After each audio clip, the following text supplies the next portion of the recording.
Takulandirani ku AMTV Malawi kuchimake kwa nkhani zenizeni.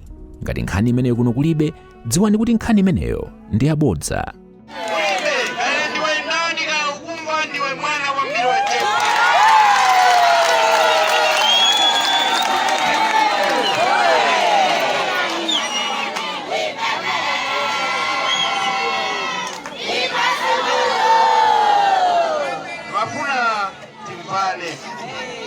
Abale anga ife tikamapanga zinthu tizipanga zinthu tikumaganizira awa akhala kutsogolo. Mubana usapange zinthu mmene alankhulira gavana aja pano chifukwa cha jelasi, chifukwa cha ukaduka, kapena chifukwa chongofuna kuti kuzitchulidwa honorable. Ayi, tikumvana?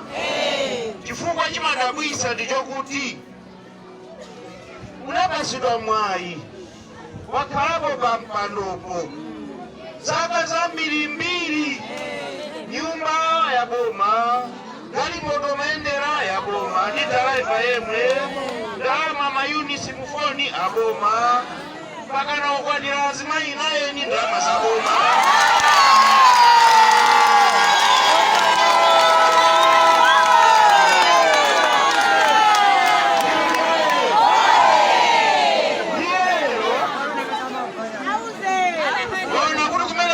Mali zako umatsoka lake sopano ukubwerera kumuzi palibe chimene wachitako.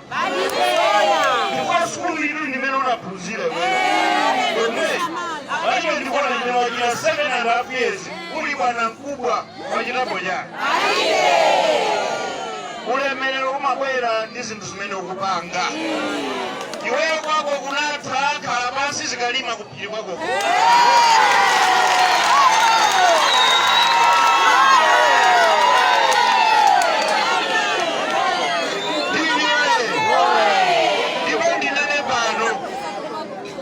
Ukuyenda mbali bwera tizikuona chifukwa amene ufuna usewere nayeyo kuchipani cha DPP akachoka Profesa Arthur Peter Mutharika pakubwera Secretary General, kuchoka Secretary General pakubwera National Organizing Secretary.